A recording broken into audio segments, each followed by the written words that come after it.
Esto es Agro y Mercados, el podcast semanal de la corredora Graci. Desde el Departamento de Análisis, Ariel Tejera y Juan Manuel Huerti te invitan a pensar los mercados y evaluar estrategias junto a los principales referentes del rubro. Muy buenos días, nos volvemos a encontrar en un nuevo episodio de Agro y Mercados, episodio número 55 de la segunda temporada. Como siempre, quien les habla Ariel Tejera, y en esta ocasión tengo a mi estimado colega Juan Manuel Huerti de viaje, dando charlas por el interior del país, así que estaré yo siendo el anfitrión del programa de hoy.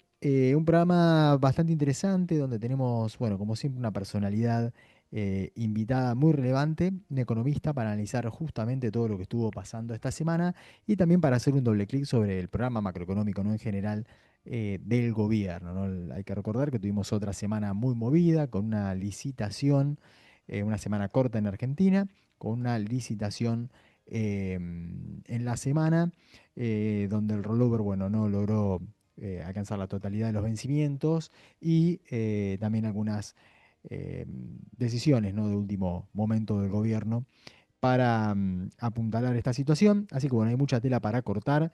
Y bueno, en lo que tiene que ver con agro, tuvimos una semana que estuvo marcada por un informe mensual del Departamento de Agricultura de Estados Unidos, un nuevo reporte de USDA, creo que fue la gran novedad de la semana. Y bueno, hacía rato que no teníamos eventos que generaran, ¿no? Algún tipo de movimiento importante en los mercados. Y bueno, esta semana lo tuvimos de la mano de los números que trajo el organismo. Vamos a empezar repasando un poco todo esto. Estamos grabando al día jueves por el feriado del viernes en Argentina. Tenemos todavía otra rueda en Estados Unidos, pero todo pintaba por una semana de firmeza para la soja y debilidad para el maíz. Eh, Todo esto, ¿no? Dado por, como decimos, ¿no? Algunas revisiones que trajo el organismo que generaron bastante sorpresa para poner en los números sobre la mesa y cómo quedan reconfigurados los escenarios de producción, de oferta y demanda del país del norte. Arrancando por lo que tiene que ver con producción, bueno, la estimación de soja fue recortada a 116 millones, 116 millones, casi 117 millones de toneladas. Esto resulta un poco inferior a lo que venía planeando o proyectando por lo menos el mismo organismo, pero fue también un poco inferior al promedio que mantenía el mercado, de lo que estaba esperando el mercado.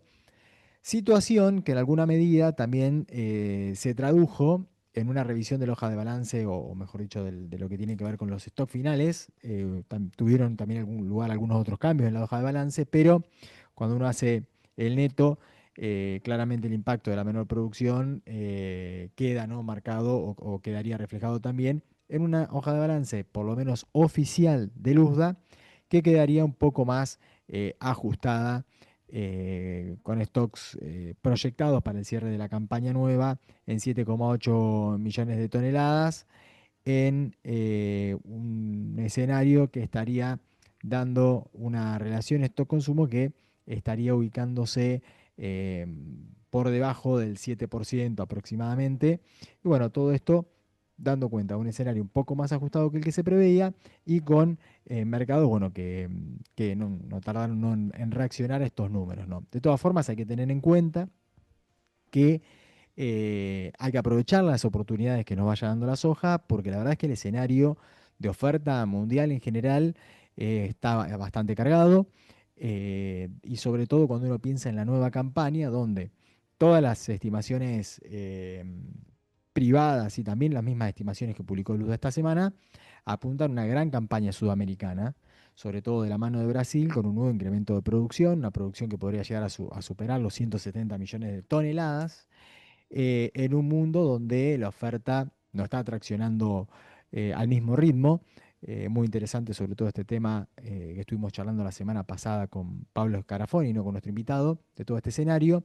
Entonces, bueno, la verdad es que no está para entusiasmarse demasiado, hay que mirar el mercado con mucho cuidado e ir aprovechando las oportunidades que vayamos detectando y encontrando, porque de cara a la nueva campaña podemos ver una situación algo comprometedora para el mercado de la soja. Pasando al maíz, bueno, el mercado del maíz se desplomó en la semana en Chicago, tuvo un impacto bastante directo tras la publicación del informe de USDA.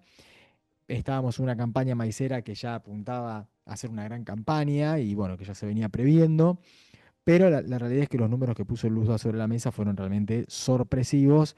Estamos hablando de un volumen de producción para Estados Unidos de 425 millones de toneladas, totalmente inesperado, un ajuste de los que no estamos acostumbrados a ver, pero bueno, estos son los números que quedan sentados sobre, planteados no sobre la mesa y de nuevo, como decimos, un escenario bastante preocupante también para el maíz, ¿no? De cara a lo que se puede llegar a venir, un maíz que como uno está siguiendo todas las semanas, las condiciones climáticas en Estados Unidos han sido óptimas prácticamente a lo largo de toda la campaña. Y la verdad es que parece difícil, ¿no? Pensar que no puedan alcanzarse estos números, números que, o volumen de producción que se vuelca al mercado, ¿no? Tras también lo que fue una muy buena campaña, o lo que viene siendo una muy buena campaña en Argentina y también en Brasil.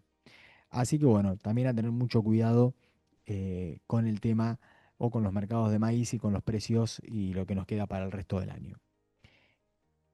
Pasando y como para cerrar, muy brevemente, con el plano local, tenemos algunas cuestiones nada, interesantes para destacar, lo que tiene que ver con escenario productivo. Bueno, la verdad es que las condiciones climáticas acompañando en términos generales, todo bastante favorable. Una cosecha de maíz que ya está transitando la recta final, donde todavía resta ingresar algo de producción.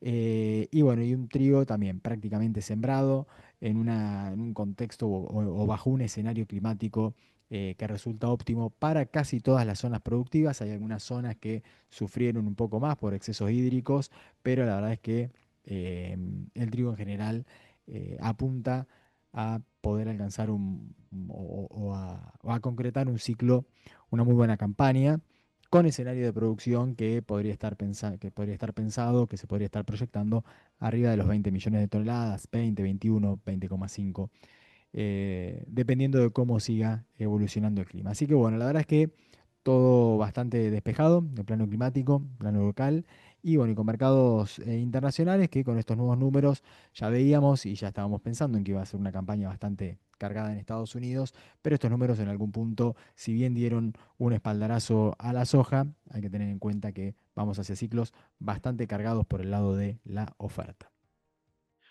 Bueno, y ahora vamos a presentar a nuestro invitado de hoy. Él ya nos ha acompañado en alguna ocasión en este podcast. Él es un gran economista, es director ejecutivo de la Fundación Libertad y Progreso. Hoy nos acompaña Aldo Abraham. Hola Aldo, ¿cómo estás? Muchas gracias por estar acá.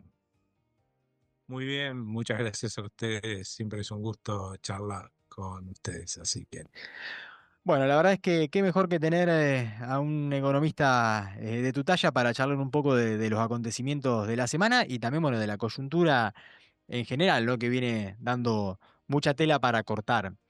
Si te parece, como para empezar un poco de lo más general, antes de pasar más a lo que está pasando en estas últimas semanas, ¿qué análisis haces del programa general de gobierno? Transitó por distintas etapas, llegamos, bueno, a este último, digamos, mojón o periodo, ¿no? De desarme del EFIS, de planteo de bandas de flotación. ¿No? Nos gustaría escuchar un poco, bueno, tu opinión de dónde estamos parados, bueno, y un poco a nivel macro hacia dónde va el programa del gobierno. mira, una cosa que queda clara es que este gobierno ha hecho un cambio de rumbo fenomenal con respecto a lo que era el pasado. Esto es muy importante tenerlo en claro porque algunos de mis colegas creo que le erran en los pronósticos que han estado dando justamente por pensar que siguen las cosas igual que antes, ¿no? Entonces, vos vas a plantear problemas que no van a pasar en vez de buscar que efectivamente un gobierno que está haciendo algo distinto va a cometer errores, ¿no?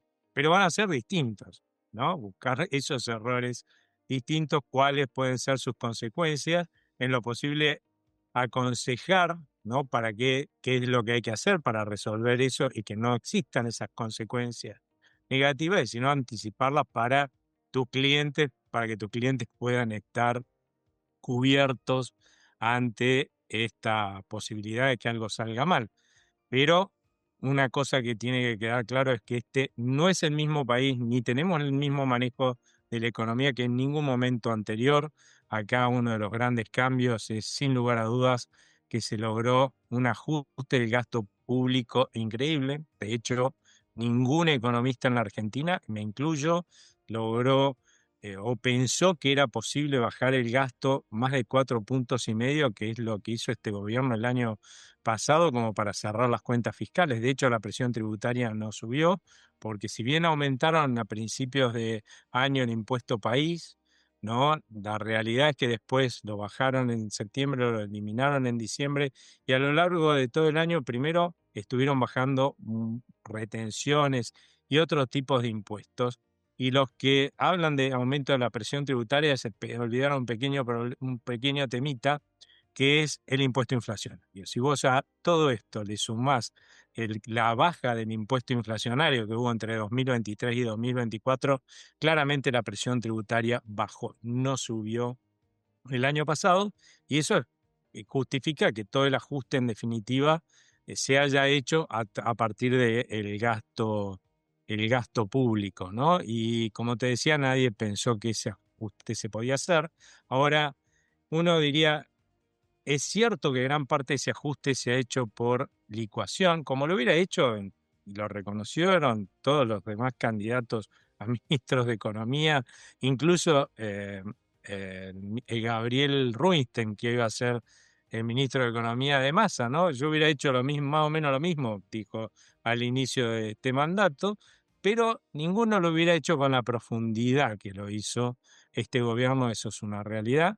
Y lo otro, hay un paso que hasta ahora no se venía dando, que es todo, siempre hubo ajustes cuando hubo desmadres de gastos en la Argentina, hubo recesiones y crisis por este motivo, pero una vez que se licuaba el gasto, claro, todo parecía que se había normalizado, las finanzas públicas estaban bien y no se hacía más nada. Entonces, ¿qué pasaba cuando empezaba a mejorar la economía? Obvio, los jubilados quieren ganar mejor, ¿no?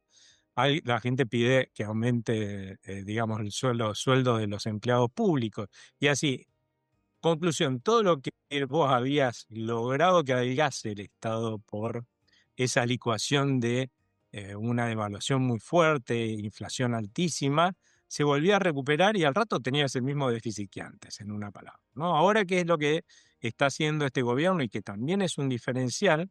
Es decir, bueno, a ver, acá hay un montón de gasto público que beneficia a ciertas corporaciones profesionales, empresariales, gremiales, intelectuales, que han estado parasitando el Estado, han recibido privilegios que se pagan a costa de el bienestar del resto de los argentinos, es que no les son útiles a la sociedad. Bueno, los recortemos. Saquemos todo eso y usemos esa plata para poder pagarle mejor a los trabajadores del sector público, por ejemplo, que sí les son útiles a la sociedad, ¿no? Saquemos a los que no lo son. De esa forma, por ejemplo, ya han bajado en el sector público 50.000 empleos, ¿no? Solo en la Administración Nacional estamos hablando, y muy probablemente siga reduciéndose ese número de empleados públicos. Bueno, eso permite tener más plata para aquellos que verdaderamente trabajan para la sociedad, y la idea es seguir con este proceso hacia adelante que se viene implementando, pero que falta mucho por hacer, y además una realidad también es que se necesitan a veces leyes para poder hacer estas cosas. Por ejemplo, para poder dejar de gastar al divino botón en pérdidas de empresas públicas, necesitas una ley que te permita privatizarlas, y bueno, no están esas leyes, pero en la medida que el Congreso cambia en su conformación a partir de octubre, por ahí esas leyes pueden aparecer, ¿no? Y si es que esa conformación va en el sentido de cambiar de rumbo del país. O sea que ya ahí tenemos un gran cambio. El otro gran cambio es el del Banco Central, no hay ninguna duda, ¿no? Este gobierno le dijo al Banco Central, miren, a partir de que empezamos nosotros, ustedes lo único que tienen que hacer es ocuparse de ver cómo le dan a la gente una moneda estable y confiable, no financian más al Tesoro. En una palabra, lo que estaba diciéndole, bueno, tratemos de empezar a tener un banco central como los países normales, ¿no? Que le dan un dígito de inflación al año a su gente, y eso te cuento que es la mayoría de los países del mundo, todos los países que nos rodean. Hasta ahora eran todos, ahora Bolivia tiene grandes problemas para tener 2 dígitos de inflación, pero hasta hace poco eran todos los que nos rodean. O sea que claramente no es un milagro tener un dígito de inflación anual, es la normalidad. Nosotros hemos vivido en la normalidad por décadas porque para poder dar un dígito de inflación anual, lo que hay que hacer es emitir un poco más de lo que la gente demanda. La moneda entonces pierde muy poquito valor, ¿no? Y por lo tanto, todo sube poquito contra esa moneda que pierde poco valor. Ahora acá, como se usaba el Banco Central para financiar los excesos de gastos del sector público, claro, era un cambalache, se emitía un montonazo, todo lo que demandaban los gobiernos de turno, nuestra moneda se desplomaba, todo subía alocadamente contra esta moneda que valía cada vez menos, ¿no? Bueno, es lo que se tiene que acabar. ¿Qué faltaba para lograrlo? Y tener un banco central como un país normal del mundo era tener un banco central que tuviera un mínimo de solvencia, ¿no? Este gobierno recibió un banco central al borde de la quiebra. El año pasado lo que se hizo es, bueno, toda esa deuda remunerada que nos tenía todos tan preocupados, las famosas LELIQ y esas cosas, que eran deuda que había tomado el Banco Central para financiar al Tesoro y no tener que emitir tanto y que la inflación no fuera mucho, mucho más alta aún. Bueno, se la pasaron al Tesoro, que es el que se la gastó. Y este año, con el acuerdo con el Fondo Monetario Internacional, se resolvió el problema que quedaba, era que cuando recibió este gobierno al Banco Central no tenía reservas propias, estaba usando más de 11.000 millones de dólares de reservas ajenas. Y con el acuerdo con el fondo, el nuevo que se negoció este año, le dieron 12.000 millones de dólares al Tesoro, en el fondo con el cual le canceló al Banco Central unas letras, unos papelitos de colores, en realidad, que le había colocado los anteriores gobiernos al Banco Central para saquearle las reservas. Para que te des una idea, le sacaron más de 60.000 millones de dólares. ¿Cómo no iba a estar quebrada? ¿Sí? Para gastársela, pagar afuera, en vez de usar sus propios recursos. O sea que eh, hoy ya tenemos un banco central que tiene reservas propias, pocas, pero tiene. Un banco central que cumple con las condiciones para cada vez tener un mayor control de la oferta de pesos, para que esa oferta de pesos sea cada vez más parecida a lo que nosotros demandamos y no mucho más grande como era antes, y que por lo tanto pierda poco valor nuestra moneda en el tiempo y la inflación tienda a un dígito, que es lo que nosotros suponemos que va a pasar ya el año que viene.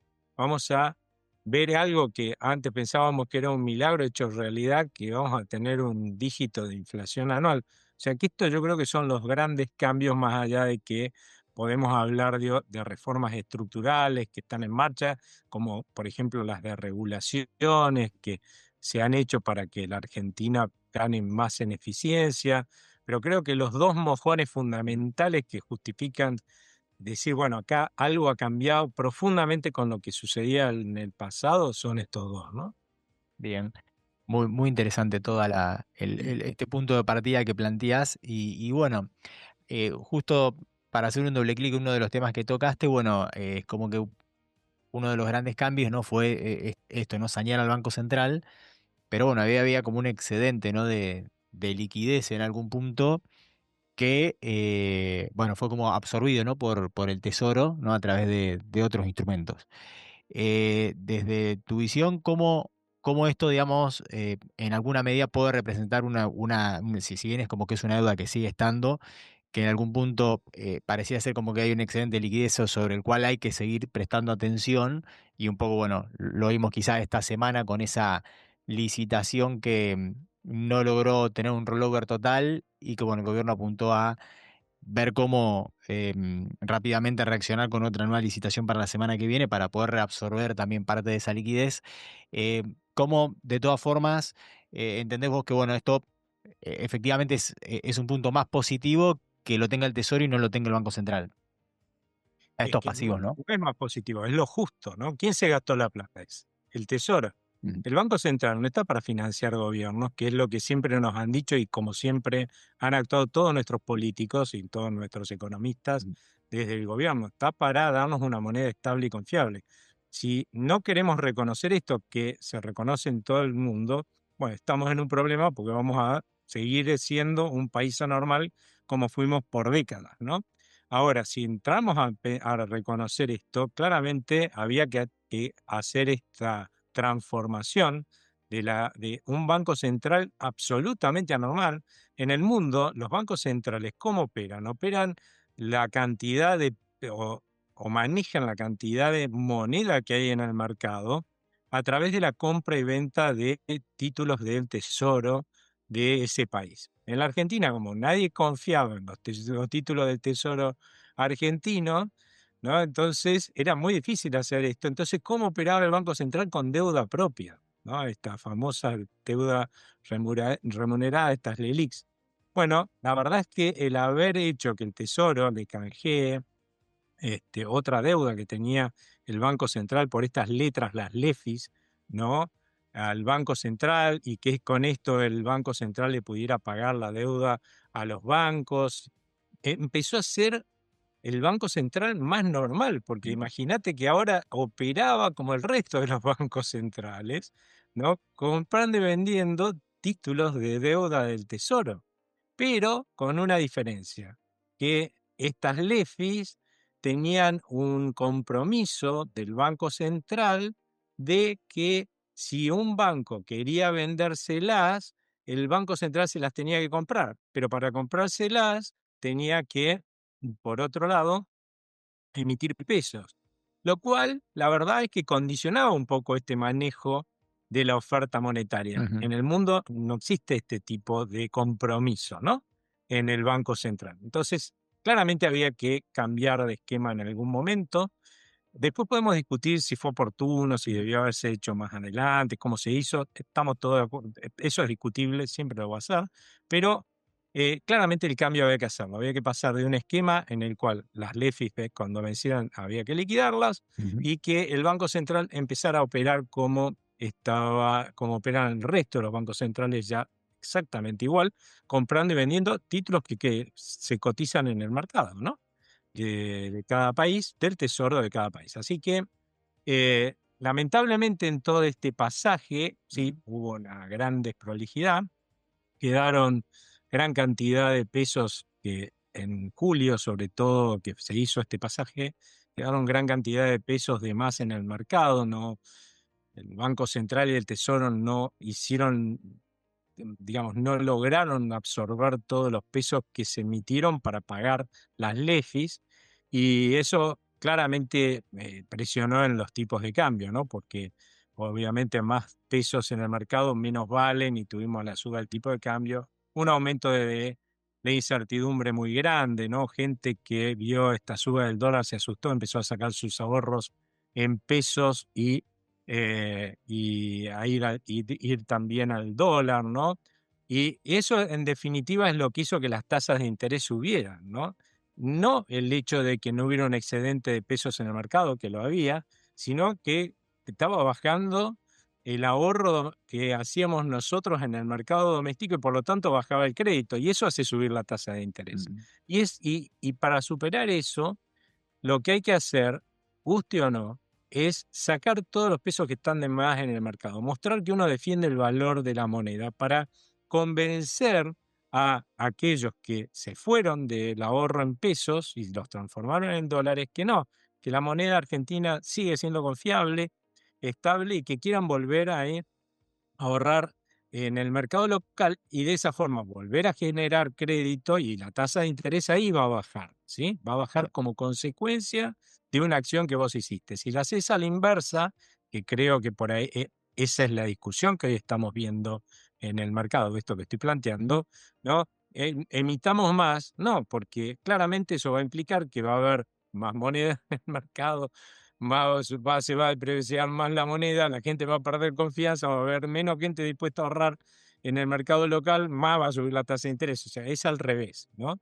Y creo que eso es lo que le está faltando un poco asimilar al gobierno, que lo está tomando, que lo está haciendo, pero de a poco y con parches. Y lamentablemente eso genera más incertidumbre, con lo cual va a ser muy difícil a partir de ahora poder superar, ¿no?, este problema de las tasas de interés altas, porque con tanta volatilidad que vos le diste a la tasa de interés, al mercado cambiario, al valor del peso, y lamentablemente empiezan a surgir dudas sobre esto que es tan importante, que es la capacidad de manejo del Banco Central de la cantidad de moneda, ¿no?, de la política monetaria. Y ahí es donde estamos con un tema. Espero que las medidas que están tomando ahora, que podríamos analizarlas uno a uno, pero tiene mucho sentido, y esta decisión de sacar los pesos que están de más en la semana que viene, logren que la gente vuelva a confiar en el peso, porque fundamentalmente el peso vuelve a recuperar parte de su valor. Eso va a implicar seguramente que el dólar tenga que bajar, ¿no? Va a bajar porque el peso va a estar subiendo. Ujú. Y bueno, y si la gente empieza a confiar más en el peso y a ahorrar más en pesos, bueno, lo que vamos a ver a posteriori, no en los inicios, es justamente que la tasa de interés va a bajar. Pero va a ser necesario, primero que nada, pagar el costo, por ponerlo así, lamentablemente, de, bueno, los errores del pasado, ¿no? Eh, Así que eso es lo que yo vería hacia adelante con un poco de suerte, ¿no?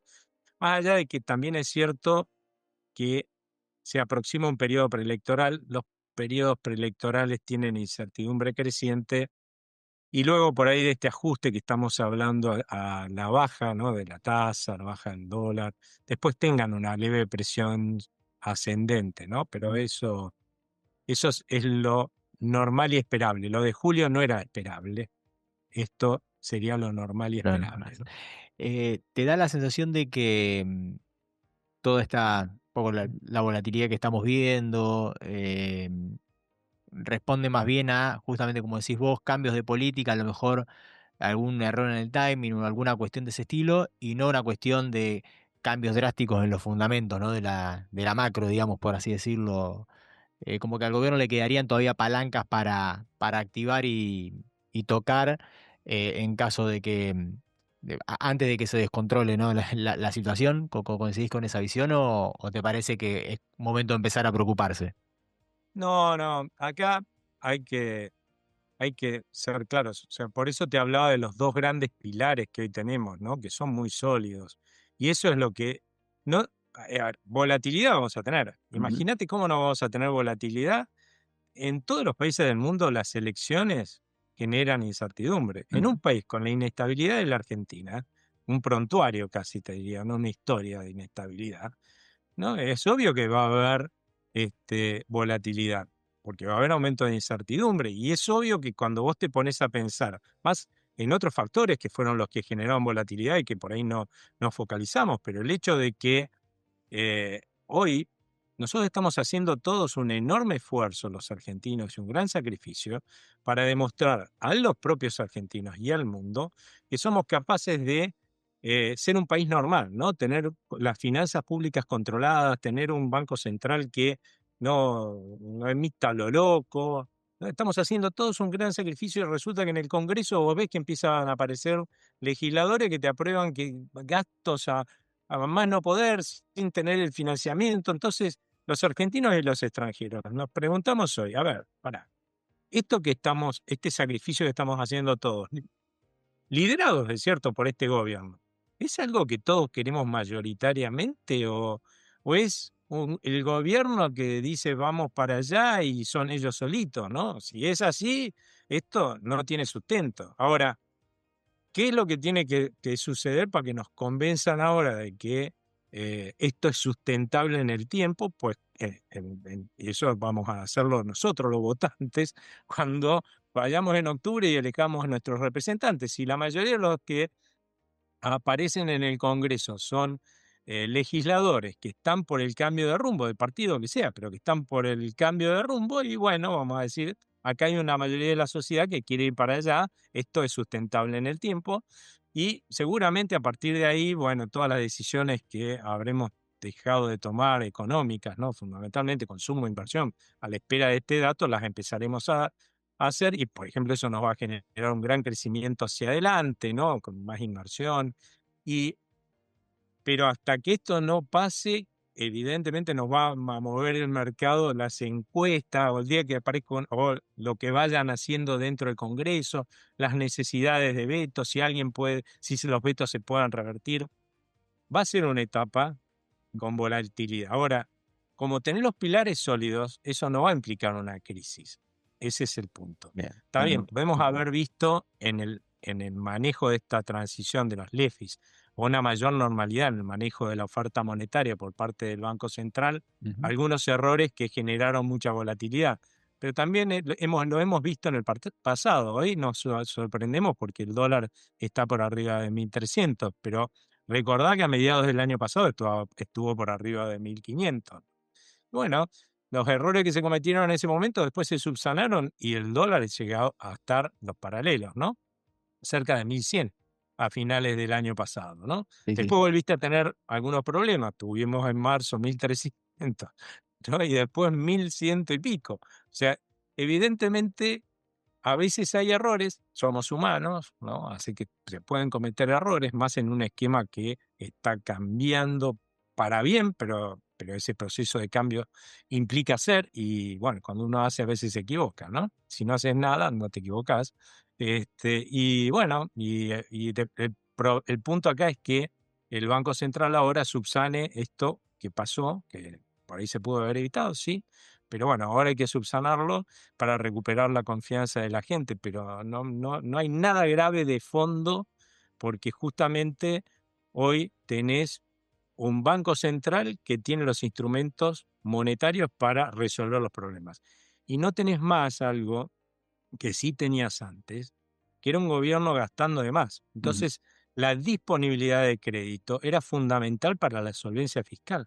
Hoy, el gobierno lo único que necesita es renovar el capital de los vencimientos, pero los intereses los paga, ¿no? Porque Sí. ese es el grado de solvencia fiscal que tenemos hoy.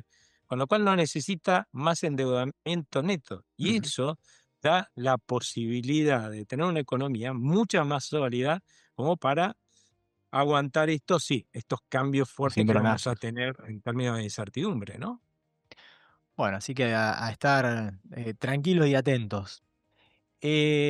Aldo, bueno, en todo este contexto, como decías vos, mucha reforma, mucho cambio en el rumbo de la política económica, que estaría viniendo o habría empezado estaríamos ya viendo los frutos en alguna medida en materia de crecimiento económico, ¿no? Para este año y para el año próximo también, ¿no? Por lo menos todas las proyecciones apuntan a 2 años de, bueno, aumento del PBI. ¿Coincidís con esta visión? ¿Cómo te imaginas la atracción de los distintos sectores? ¿Es algo, digamos, son noticias positivas para todos o no? A ver, sí coincido en que la recuperación económica que empezó más o menos a mediados del 2024 ha sido mucho más fuerte de lo que se esperaba. Eh, por eso es que estamos hablando, de hecho, de un crecimiento de más del 5%. Vamos a ser el país de Latinoamérica y uno de los países del mundo que más va a crecer este año, pero también es cierto que ese crecimiento ha tendido a desacelerarse y va a seguir desacelerándose por esto que hablábamos hace un rato, ¿no? Lo que es la incertidumbre electoral, porque a mayor incertidumbre preelectoral, mayor la preferencia de los ciudadanos y de las empresas por postergar decisiones de consumo y de inversión, ¿no? Y entonces si se consume, digamos, si la evolución de la demanda interna es decreciente, la producción va a tener que ser decreciente, porque para ellos estás produciendo, ¿no? Así que eso lo vamos a ver. Es muy probable que, o es seguro, diría yo, que si los argentinos demostramos con nuestro voto que queremos seguir en este rumbo de normalidad, todos esos consumos y esas inversiones que dejamos de hacer durante este periodo las hagamos después de las elecciones.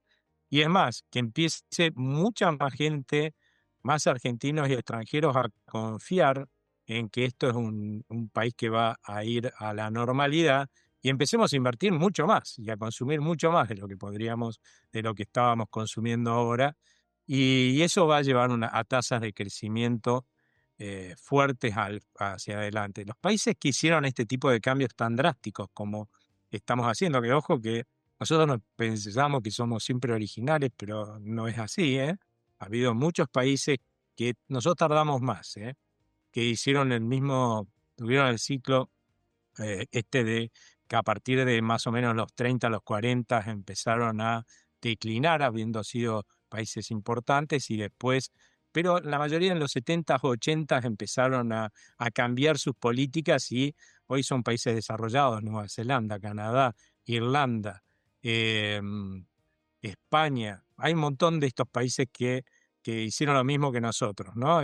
Pero se avivaron antes, por decirlo de alguna forma, y cambiaron antes. Y estos países crecieron a tasas de 6-7% durante muchísimo tiempo. Y ese es el futuro que nos espera a la medida que continuemos con este cambio hacia adelante. Ahora, hay una realidad que es que no va a beneficiar a todos, porque va a haber que cambiar lo que veníamos haciendo y que no todos y que explica por qué no todos los sectores económicos están viendo esta recuperación fuerte que hablábamos. Porque hay que tener claro que nosotros hemos vivido décadas, pero muchas décadas, ¿sí? Más de 8 décadas, de anormalidad.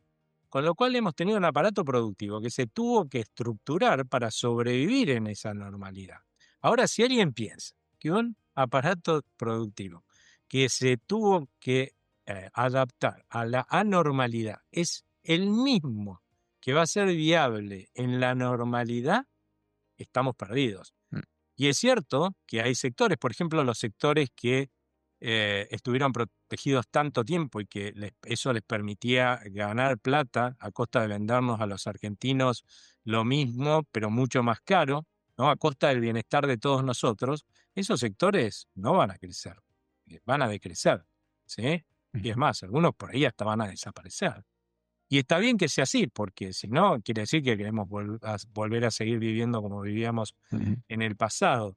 Pero por otro lado, voy a dar otro ejemplo más optimista, ¿no? Pero, bueno, todas las inversiones que se están haciendo en este momento en un montón de sectores que antes nadie miraba, pero uno que tiene más que ver con nuestras realidades de personas, ¿no? Cuando las economías se empobrecen durante tanto tiempo, décadas, como se vino empobreciendo la Argentina, y ahora llevémoslo a las personas, cuando las personas se empobrecen, gastan más que el porcentaje que gastan en lo que es básico, la canasta básica, alimentos, medicamentos, es cada vez mayor respecto a su ingreso, ¿no es cierto?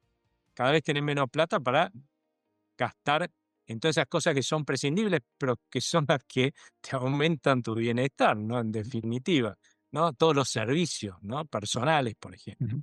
Y, y salir a comer afuera, todo lo que se puedan imaginar, ¿no? Eh, tener una prepaga, ¿no? Todo eso. Bueno, cuando una economía le pasó eso, ese sector queda muy subinvertido, ¿no? Y en cambio, cuando una economía se estabiliza, empieza a generar crecimiento en el tiempo y aumento del poder adquisitivo en el tiempo de la gente, que es lo que uno esperaría por este rumbo, claramente lo que vos tenés justamente es cada vez más posibilidad de gastar en esos sectores. Y esos sectores van a crecer muchísimo. Otro sector que va a crecer muchísimo, la economía del conocimiento en la Argentina, que tuvo su época de gloria, ¿eh? Sí, sí. Lo que pasa es que después la mataron, pero durante toda la etapa kirchnerista, pero fuimos uno de los países que más unicornios generó en América Latina en su momento. Después dejamos de hacerlo, es más, se fueron todos casi. Pero bueno, todos esos sectores van a crecer y van a crecer un montón. Y lo bueno de estos sectores es que en el mundo ya se ha demostrado que son los que generan empleo, porque porque son trabajo intensivo, o sea, usan mucho trabajo, ¿no? O sea que no es que el hecho de que desaparezcan ciertos sectores va a implicar que va a haber más desempleo, sino que al contrario, estos nuevos sectores van a generar mucho más empleo. Sí hay que hacer algo que es muy importante, espero que se haga el año que viene, que es una reforma laboral. Bueno, ya que antes de entrar en ese tema, me parece sí, como para complementar y cerrar un poco toda esta charla, la última que te quería hacer tenía que ver con eso, ¿no? Es cuáles son, a tu criterio, post elecciones, y en el caso, bueno, de que el gobierno efectivamente pueda continuar con su agenda, ¿qué te parece que es lo que más le apriete en el zapato y a dónde va a intentar apuntar los cañones en materia de legislativa y en el Congreso, y o también desde tu perspectiva, a dónde te parece que debería ser la prioridad, ¿no? A avanzar. A mí me parece muy importante el tema de la reforma laboral, ¿no? Ujú. Lamentablemente, si vos mirás, no sé, 25, 30 años, ponés los que quieras para atrás y haces así, Ujú. a ciegas, ¿no? Y señalás cualquier año, más de la mitad de los argentinos estaba desempleado o en la informalidad o tenía un seguro de desocupación disfrazado de empleo público. Mm, sí, sí. Y ahí tuviste todos los pelajes políticos en los gobiernos, etapas de fuerte recuperación, de recesión. O sea, lo único que tuvo que común todo ese periodo de la legislación laboral, que es antiquísima, es un desastre, desincentiva la generación de empleo en relación de dependencia en el sector privado. O sea, y lo que nosotros necesitamos es justamente que nuestra economía, en la medida que se recupere, genere mucho empleo. ¿No? Somos, mira, una cosa, en todo el mundo, viste que, y acá también se dice, pero no es verdad, ¿sí? Las pymes son las grandes generadoras de empleo, ¿no? Y es verdad, ¿por qué? Porque como no tienen capital, ¿qué hacen? No tienen capital para comprar una máquina, compran en cuotas el trabajo para producir las cosas, ¿no? Y en la Argentina, vos le das un crédito barato desde el Estado. Una pyme lo primero que hace es agarrar y comprarse una máquina para ahorrarse trabajadores en la producción, cuando lo que falta es capital y lo que sobra es gente que quiere trabajar en relación de Sí, dependencia, sí, ¿no? Una locura. Pero es lo tal que cual. pasa en la Argentina y por eso es que hay que cambiar la legislación laboral urgente. Otro tema que me parece que va a poner el foco el gobierno es todo lo que hace a permitir la privatización de empresas públicas y la reforma del Estado, por esto que les explicaba antes que necesitamos dirigir los ingresos en vez de a las corporaciones, ¿no? Y a lo que no le sirve a la gente, dirigir los ingresos que tiene el Estado, los tributarios, a lo que le sirve a la gente. Y es muy importante el trabajo de desregulación. Parte de las desregulaciones que se han venido haciendo, se han hecho por las facultades delegadas, que no fueron muchos, por el Congreso, pero hay que hacer muchas más que tienen que pasar por el Congreso porque esas facultades no se les delegaba al Poder Ejecutivo y hay que avanzar en ese sentido también, porque acá lo que necesitamos es que los argentinos cada vez tengamos más libertad para poder crear, emprender, trabajar, ¿no? Y eso, y hacerlo cada vez más eficientemente, ¿no? Y eso nadie, ningún funcionario sabe más que ninguno de nosotros cómo hacer nuestro trabajo. Porque de eso vivimos y tiene que vivir mi familia. O sea que yo seguro que voy a saber más qué hacer con mi vida. Y eso no ha pasado acá en nuestro país, ¿no? Y un tema que es importante es el problema previsional que tenemos, ¿no? En todo el mundo el sistema previsional de reparto ha quebrado, pero la Argentina tiene el mérito de haberlo quebrado dos veces. Una le pusieron la banderita en el gobierno de Alfonsín con la ley de emergencia previsional en 1988. No lo quebró Alfonsín, fue uno de los que colaboró, lo que se quebró durante décadas, Ujú. pero bueno, quebró. Y ahora lo volvimos a quebrar, ¿no? Una cosa notable, haciendo las mismas barrabasadas que la otra vez, o sea, repitiéndolas. Y ahora es una realidad, tenemos un sistema previsional quebrado. ¿Cuáles han sido las propuestas que ha mandado o van a sancionar el Congreso? Volver a repetir las mismas cosas que quebraron el sistema. O sea, sí, vamos a mejorar la jubilación hoy a los señores que están cobrando hoy, a costa de que mañana van a cobrar menos. Y no solamente ellos, nosotros, los que estamos aportando hoy, vamos a cobrar mucho menos de lo que nos corresponde en el futuro. Una Sí, locura, o sí. sea, seguir quebrándolo. Porque no se ponen a resolver este problema en serio. Hay proyectos dentro del Congreso, ¿no? Uno de ellos de Libertad y Progreso, mi fundación, pero también está la de CIPEC, que es, Ujú. digamos, de otra ideología, ¿no? Es socialdemócrata CIPEC, ¿no? Y hay un montón de otros proyectos para justamente tratar de ver cómo manejamos esta quiebra del sistema previsional para que en el tiempo los actuales jubilados y los futuros jubilados, y bueno, por lo menos cobremos lo más cerca posible, no va a pasar que cobremos lo que nos prometieron, pero lo más cerca posible de lo que nos correspondería cobrar. Pero ¿sabes qué pasa? ¿Por qué no pasa esto? ¿Por qué no tratan estos proyectos? Porque resolver el problema implica pagar costos políticos. En cambio, el otro, la demagogia barata, ¿no? De subir hoy la jubilación, la demagogia barata de jubilar a gente que no aporta, eso paga en rédito político. Y a esos tipos no hay que votarlos más. Sí. No, no hay restricción presupuestaria para ellos. No hay caso. Es que nos están hundiendo cada vez más. Nosotros somos una... lamentablemente tengo que decirlo, pero si los jubilados hoy se están quejando por lo que cobran, no te imagines lo que vos y yo vamos a tener lo que nos vamos a quejar cuando nos jubilemos. Empecemos a ahorrar. Hay que empezar a ahorrar. Sí. Este es mi consejo para todos los que están en nuestra situación. Bueno, Aldo, la verdad es que te súper agradezco por este tiempo que compartiste con nosotros, porque bueno, es siempre sumamente interesante escucharte analizando la actualidad, bueno, y también trayendo tranquilidad y optimismo también, ¿no? Así que muy linda charla, Aldo. Muchas gracias por acompañarnos. Muchas gracias a ustedes. Hasta luego. Bueno, así se fue otro episodio de Agromercados. Saludos a todos. Esto fue Agro y Mercados, el podcast semanal de la corredora Graci con Ariel Tejera y Juan Manuel Huerti.